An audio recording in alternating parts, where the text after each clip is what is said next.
Hello बच्चों, Ambaji classes में आप सभी का स्वागत है। आज हम कक्षा 10वीं का अध्याय 3 दो चर वाला रैखिक समीकरण युग्म का हल सीखेंगे। इस तरह के समीकरण युग्म के हल की 4 विधियां हैं: आलेखी विधि, प्रतिस्थापन विधि, विलोपन विधि और वज्र गुणन विधि। हम सभी प्रकार की विधियों से समीकरण युग्म का हल सीखेंगे, लेकिन आज हम विलोपन विधि से हल सीखेंगे कि दो चर वाले रैखिक समीकरण युग्म को हम विलोपन विधि से किस प्रकार से हल करते हैं।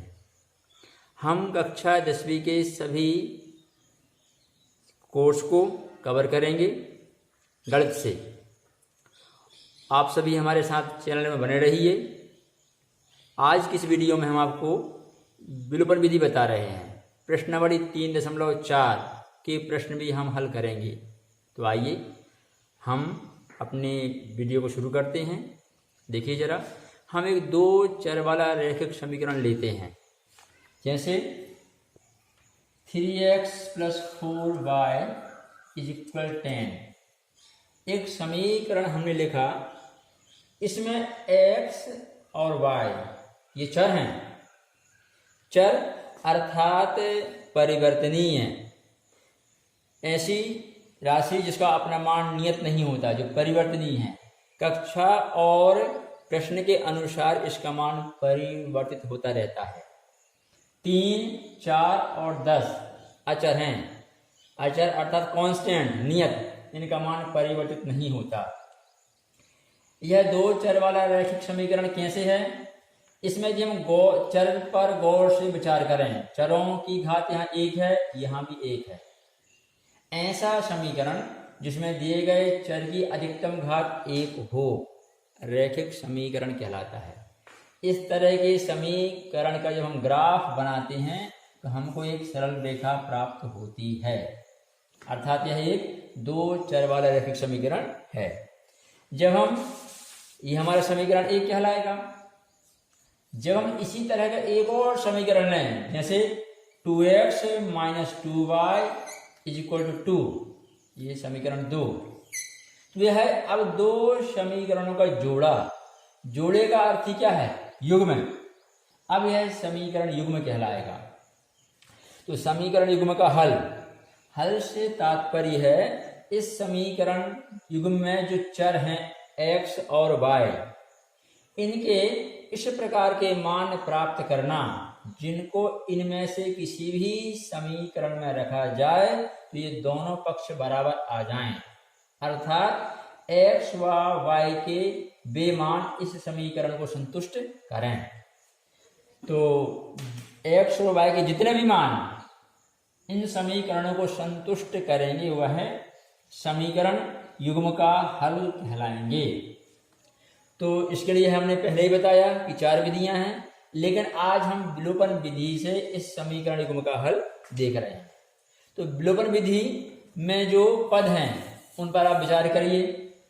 विलोपन विधि का पहला पद है या तो x या फिर y, कोई एक चर के सामने जो ये संख्याएं लिखी हैं, अर्थात गुणांक, या तो चर x के गुणांक या चर y के गुणांक हम समान करते हैं। पहला पद ये है। गुणांक समान करने की कोई निश्चित विधि तो नहीं होती, लेकिन सबसे सिंपल तरीका जो होता है वो हम अभी यहाँ पर ले रहे हैं।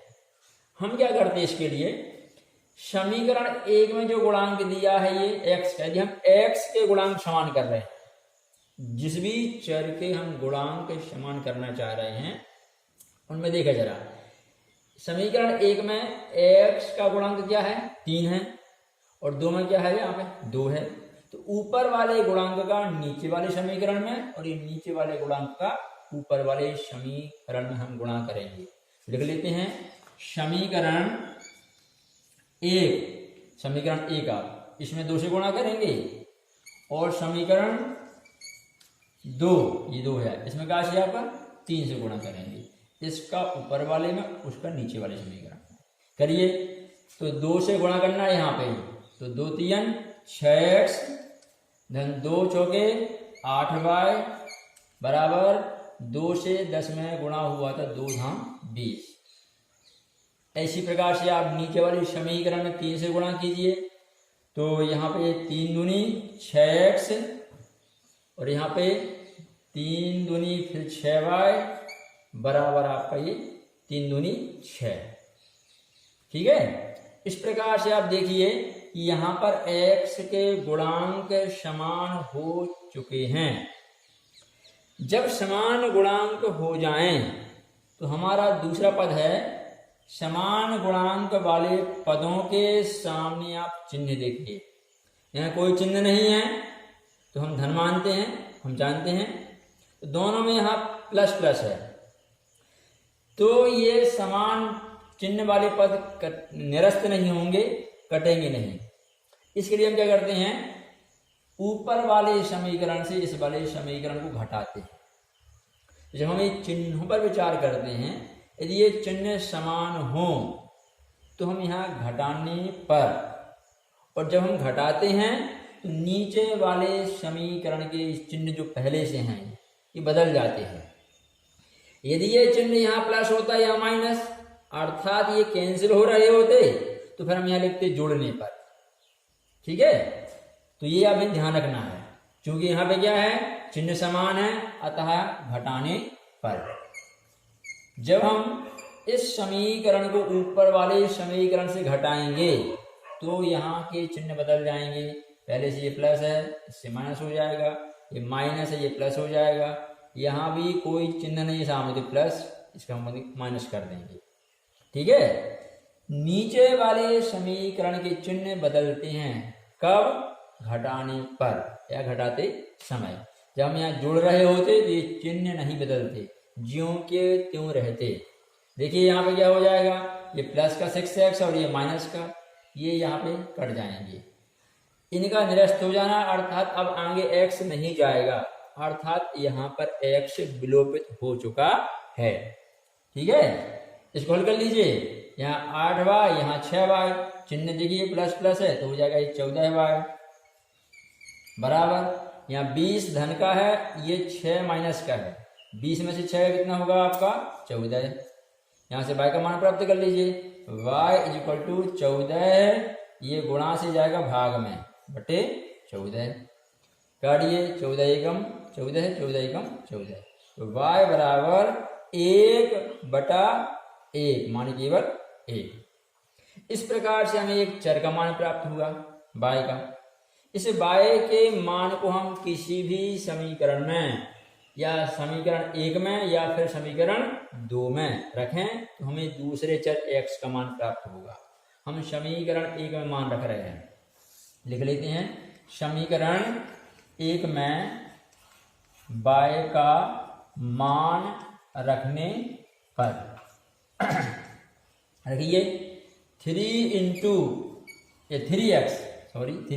प्लस 4, यहाँ बीच में कोई निशान नहीं है ना तो गुणा लेते हैं हम। y का मान कितना है, ये 1 बराबर 10। ठीक है, तो 3x प्लस यहाँ 4 इज इक्वल टू आपका 10, 4 वहाँ ले जाइए तो 3x, जब हम पक्षांतर करेंगे दूसरे पक्ष में ले जाएंगे तो ये प्लस से हो जाएगा माइनस, तो ये 10 माइनस हो जाएगा 4। 3x इज इक्वल टू यहाँ बचेगा आपका 6, यहाँ से आप 3 का पक्षांतर करिए तो गुणा से भाग में जाएगा, 6/3। x इज इक्वल टू ये 3 एकम 3, 3 दूनी 6, 2/1 अर्थात 2। इस प्रकार से हमको हल प्राप्त हुए x इज इक्वल टू 2 और y इज इक्वल टू 1। हमको जो मान प्राप्त हुए हैं अर्थात समीकरण युग्म का हल, ये सही है या गलत हैं, इसकी हम जांच कर सकते हैं। कैसे, हम किसी भी एक समीकरण में इन दोनों मानों को रखकर हल करें और दोनों पक्ष बराबर आ जाएं, इसका तात्पर्य है कि हमारे मान सही हैं। चलिए हम समीकरण 1 में x व y दोनों के मान रख के हल करते हैं। तो समीकरण 1 में x व y के मान रखने पर इसे हम अपने उत्तर की जांच भी कह सकते हैं। तो समीकरण एक लिख लीजिए। सबसे पहले आप क्या दिया है, 3x + 4y = 10। तो यहाँ x और y का मान, x का मान क्या है 2, 3 गुणा ये 2 धन 4 गुणा y का मान 1 बराबर ये 10। 3 दूनी 6 धन 4 एकम 4 बराबर 10। 10 बराबर 10। देखिए हुए ना दोनों पक्ष बराबर, दोनों पक्ष बराबर आ गए, अर्थात हमारे x और y चर जो हैं इनके ये मान इस समीकरण युग्म को संतुष्ट कर रहे हैं, अर्थात समीकरण युग्म का हल है। इस प्रकार से हम देखिए अब इस समीकरण युग्म को देखें। हम इस समीकरण युग्म में सभी पद बराबर चिन्ह के बाईं ओर हैं। यहाँ x वाला पद बाईं ओर है और बाकी पद दाईं ओर है। तो जब भी आप विलोपन विधि से समीकरण युग्म को हल करें तो ध्यान रखें कि गुणांक बराबर करने से पहले दोनों समीकरण युग्मों को एक शेष रूप में लिख लें। जैसे हम यहां भी क्या करें, इन सभी पदों को कहां ले आए, बाईं ओर। तो क्या हो जाएगा आपका ये 9x - 2y - 7 = 0। ये आपका समीकरण 2। इस प्रकार से इसको हम कर लेते हैं। अब हम यदि y के गुणांक समान करना चाहते हैं, x से भी हो जाएगा y से भी हो जाएगा, दिक्कत कोई नहीं है। जहां तक हो हमको उस चर के गुणांक समान करने चाहिए जो छोटे हों। उससे सवाल जल्दी होता है, कभी कभी बड़े बड़े गुणांक दिए रहते हैं तो छोटी संख्या जहां दी हो, छोटे गुणांक जहां हो उनको हमें समान करना चाहिए। यहाँ हम y के गुणांक समान कर रहे हैं, उस समीकरण को हम थोड़ी देर के लिए यहाँ लिख लेते हैं। क्या दिया जाए, देखिए 9x - 2y - 7 = 0।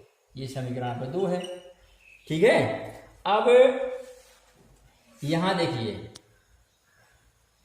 इस गुणांक का नीचे वाले समीकरण में, इस गुणांक का ऊपर वाले में। तो हम लिख लेते हैं y के गुणांक समान करने पर, इसके लिए हम क्या करते हैं, समीकरण 1 और समीकरण 2। समीकरण 1 में कैसे गुणा करना है, 2 से, और समीकरण 2 में कैसे गुणा करना है हमको, 5 से। करिए जरा, 2 से गुणा 2 3 6x ऋण 2 पंजे 10y या -2 चौके 8 बराबर ये 0। नीचे कैसे करना है, 5 से 5 नाम 45x -5 × 10y -5 × 35 बराबर ये 0। ठीक है। देखिए y के गुणांक समान हो गए। इसके बाद द्वितीय पद क्या होता है हमारा, दूसरा पद यह है कि समान गुणांक जिनके हो जाएं उनके सामने चिन्ह देखना। यहाँ चिन्ह बिल्कुल एक जैसे हैं तो ये समान गुणांक वाले पद निरस्त नहीं होंगे, कटेंगे नहीं, चिन्ह असमान करना पड़ेंगे। चिन्ह असमान कब करते हैं, होते हैं जब हम इस समीकरण को घटाते हैं। तो नीचे वाले समीकरण के चिन्ह बदलने के लिए हम क्या लिखेंगे, यहाँ पर घटाने पर ये प्लस से माइनस, ये माइनस से प्लस और ये माइनस से आपका प्लस। ठीक है, ये प्लस 10y माइनस 10y यहाँ पर ये कट जाएगा, अर्थात यहाँ से ये y विलोपित हो जाएगा। अब -45x है और ये प्लस का 6 है। यहाँ हम क्या जानते हैं कि हमेशा बड़ी से छोटी घटती है, चिन्ह असमान है। ये तो 45 में से 6 गए, बचेंगे 39 और चिन्ह हमेशा बड़े का आता है, तो 39x। यहाँ पर देखिए 35 बड़ा है धन का, ये -8 है। 35 में से 8 गए आपके, बचेंगे यहाँ पे 27 और चिन्ह बढ़ेगा माने प्लस =0। यहाँ से आप x का मान प्राप्त करिए तो -39x 27 वहाँ ले जाइए 27 ये तो हो जाएगा -27। ये 39 ले जाइए, तो x इज इक्वल टू, ध्यान दीजिए दोनों तरफ माइनस है, ये माइनस से माइनस कैंसिल हो जाएगा, जिसको आगे हम नहीं लिखेंगे, तो हो जाएगा आपका ये 27/39। ठीक है, इसको हम यहाँ लेते हैं, x इज इक्वल टू आपका 27/39। काटिए, x इज इक्वल टू 3 से काट रहा है, 3 से 9 बार कट जाएगा, और ये 3 एकम 3, 3 किया 9, ये हो जाएगा 9/13। इस प्रकार से हमको यहाँ पर x का मान प्राप्त हुआ। x के समान को हम किसी भी समीकरण में, एक में या फिर दो में रख के हल करें तो हमें दूसरे चर का मान प्राप्त हो जाएगा। हम लेते हैं समीकरण 2 में x का मान रखे हैं, तो लिख देते हैं समीकरण 2 में x का मान रखने पर, रखिए क्या दिया है समीकरण 2 यहाँ पर आपका, ये 9x minus 2y minus 7 is equal to 0। हम पहले समीकरण लिख लेते हैं फिर मान रखेंगे। क्या मान रखिए, 9 इंटू एक्स का मान कितना है, ये 9/13 minus 2y minus 7 is equal to 0। हल करिए, 9 से 9 में गुणा हुआ, 9 नाम 81 है आपका, बट ये 13 minus 2y minus 7 is equal to 0। अब यहाँ हम क्या करते हैं कि इन पदों के बटे में यहाँ 1 ले लिया, यहाँ भी 1 ले लिया। अब लघुत्तम समापवर्त लेके हल कीजिए एलसीएम लेकर, 13 1 और 1 का लघुत्तम 13 होगा। यदि आपको लघुत्तम लेकर हल नहीं करना है तो बहुत आसान तरीका है, जरा देखिए किस प्रकार से। यदि हम चाहें तो गौर से देखें, इन तीनों पदों में केवल यहाँ बटे में 13 ही दिया हुआ है, तो यदि हम पूरे समीकरण में 13 से गुणा करें तो ये 13 यहाँ से आसानी से हट जाएगा। आप लघुत्तम लेकर भी हल कर सकते थे, वह भी तरीका है। हम यहाँ 13 से गुणा कर रहे हैं, तो समीकरण में 13 से गुणा करने पर, तो 13 से गुणा करने पर आपको जो तरीका आसान लगे उससे कर लीजिए, कोई दिक्कत नहीं। तो देखिए, यदि हम 13 से गुणा करेंगे समीकरण में तो ये प्रत्येक पद में गुणा होगा, तो 13 गुणा 81/13 यहाँ पे हो जाएगा, -2 इंटू -2 नहीं -13 गुणा यहाँ पे आ जाएगा 2y आपका, फिर माइनस यहाँ लगाइए 13 गुणा यहाँ 7 बराबर क्या हो जाएगा 0। ठीक है, इस प्रकार से हल होगा। 13 से यहाँ भी और यहाँ भी गुणा हो जाएगा। ठीक है, तो ये 13 से 13 कट जाएगा, हो जाएगा 81 आपका, -13 दूनी 26y, और यहाँ आपका 13 7 91 बराबर 0। ठीक है, तो आप ध्यान रखेंगे, ऐसा कभी जब पद आए तो आप लघुत्तम लेके भी हल कर सकते हैं, नहीं तो सबसे आसान तरीका है जो आपका बटे में दिया उसी से गुणा कर दो, पूरे समीकरण तुरंत अलग हो जाएगा। ठीक है, आप यहाँ हल कर लीजिए। आप -26y, ये -91 और ये प्लस का 81, ये बड़ा है ना, तो इसमें से जाएगा ये 10 बचेगा और चिन्ह आपका माइनस का, इज इक्वल टू आपका 0। अब y का मान प्राप्त करिए, तो पहले आप 10 वहाँ ले जाइए, -26y, ये -10 से हो जाएगा आपका +10। ठीक है, तो y इज इक्वल टू, ये देखिए गुणा है, यहाँ गुणा की संख्या कहाँ जाएगी भाग में, तो 10 बटे माइनस ये 26 काटिए आप यहाँ पर, तो 2 पंचे 10 और 2 एकम 2, 2 3 6। इस प्रकार हमें मिलेगा y इज इक्वल टू, ये माइनस आपका 5/13। तो हमें उत्तर प्राप्त हुए x इज इक्वल टू और y इज इक्वल टू। ठीक है, x का मान हमें क्या प्राप्त हुआ था 27/39, अर्थात कितना था आपका ये आपका 9/13 है, 9/13। और y का मान क्या मिला? -5/। हाँ, अब इस समीकरण युग्म पर विचार कीजिए। इस समीकरण युग्म को हल करने से पहले हम इसके सरलतम रूप में ले आए, ठीक है, आसान होगा। तो यहाँ हम क्या करते हैं, पहले लघुत्तम लेते हैं 2 और 3 का, क्या हो जाएगा ये 6। 2 से भाग कीजिए, यहाँ 2 3 6, 3 बार जो भाग फल है उसका ऊपर गुणा कर दीजिए, तो हो जाएगा 3x। धन ऐसे यहाँ 3 से 2 बार भाग जाएगा, गुणा करने से 2 दूनी ये 4, बराबर ये 28, ठीक है। 6 वहाँ भेज दीजिए, 3x + 4y = ये -6 हो जाएगा, भाग से गुणा में जाएगा।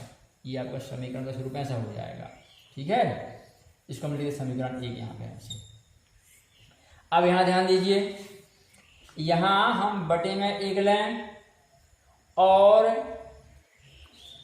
लघुत्तम लेके हल कर लें, या फिर इस 3 को यहाँ से अलग करें तो पूरे समीकरण में 3 से गुणा करें।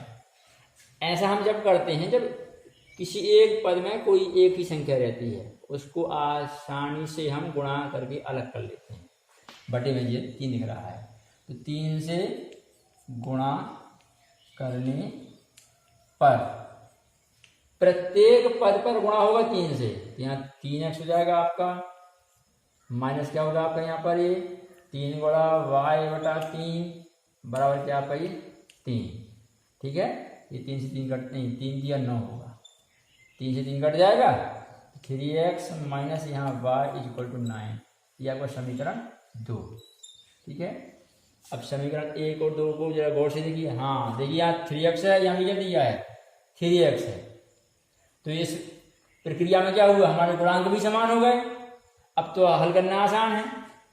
इस समीकरण को इसके नीचे लिख लीजिए आप, तो 3x माइनस y = 9, ये आपको समीकरण 2, ठीक है। अब यहाँ गुणांक जो समान हैं उनके सामने चिन्ह देखिए, चिन्ह यहाँ प्लस है, यहाँ प्लस है, प्लस हम मानते हैं ना, तो अभी कैंसिल नहीं होंगे, तो चिन्ह बदलने के लिए क्या लिखेंगे, यहाँ घटाने पर घटाते समय क्या हो जाएगा, प्लस से माइनस, माइनस से प्लस और प्लस से माइनस, ठीक है। अब ये कट जाएंगे आपके, यहाँ से x विलोपित हो जाएगा, 4y और प्लस y हो जाएगा आपका 5y = यहाँ पर देखिए -6 है, -9 है, चिन्ह समान है, ये जोड़ेंगे तो 9 और 6 15 है, और चिन्ह बदलेगा नहीं। y = ये 5 गुणा से कहाँ जाएगा, भाग में, -15/5, तो y = 5 एकम 5, 5 तिया 15, -3/1 अर्थात -3। y के इस मान को आप समीकरण 2 में रखने पर लिखें, y का मान समीकरण 2 में रखने पर, रखिए क्या है आपका समीकरण 2 यहाँ पर, 3x माइनस y का कितना मान आया है -3, ये माइनस पहले लगा दिया आपने। अब y के मान को आप ब्रैकेट में लीजिए इस प्रकार से, = आपका ये 9, तो 3x माइनस से प्लस हो जाएगा, गुणा करने पर यहाँ 3 = क्या आपका ये 9। अब x का मान ज्ञात कीजिए, 3 वहाँ ले जाइए, तो 3x = ये प्लस माइनस आपका 9 - 3, तो यहाँ हो जाएगा 3x = ये होगा 6, x = 6/3, x = आपका 3 कम 3, 3 दूनी 6, 2/1 माने केवल 2, ठीक है। इस प्रकार से हमें हल क्या प्राप्त हुआ, x = 2 और y = -3। इन मानों को आप किसी भी समीकरण में रखकर हल करके देखिए, दोनों पक्ष यदि बराबर आते हैं माने हमारे ये मान सही हैं, ठीक है। इस प्रकार से यह विलोपन विधि है। इसमें क्या पद हैं आप देख लिए कि पहले हम दोनों समीकरणों को एक से स्वरूप में लिख लेते हैं, व्यवस्थित कर लेते हैं, फिर या तो चर x या y के गुणांक समान करते हैं, ठीक है। और फिर इसके बाद समान गुणांक वाले पदों को निरस्त करने के लिए समीकरण युग्मों को या तो घटाते हैं या फिर जोड़ते हैं, ठीक है। यह स्थिति पर निर्भर करता है। यदि पहले समान गुणांक वाले पदों के चिन्ह पहले से समान हो तो घटाने पर, और पहले से असमान हो तो फिर जोड़ने पर, ठीक है। क्योंकि इस प्रक्रिया में एक चर विलोपित हो जाता है, गायब हो जाता है, इसलिए इस विधि का नाम है विलोपन विधि, ठीक है। तो ठीक है बच्चों, आज आपने विलोपन विधि से समीकरण युग्म का हल सीखा।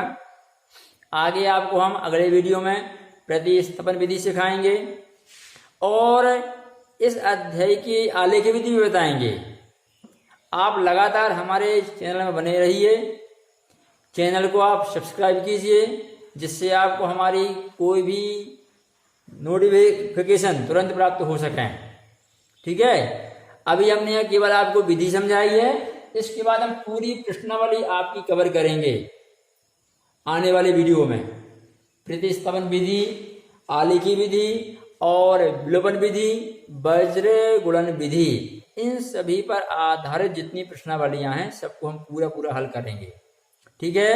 तो आप लगातार हमारे साथ बने रहिए और इस जानकारी को, इस चैनल को अधिक से अधिक शेयर कीजिए, जिससे आपके साथ साथ आपके जैसे और छात्रों को लाभ मिल सके, ठीक है ना। तो इस प्रकार से आज ये हमने विलोपन विधि सीखी है। मिलते हैं नेक्स्ट वीडियो में प्रतिस्थापन विधि के साथ, ठीक है। तब तक के लिए बच्चों, जय हिंद, जय भारत।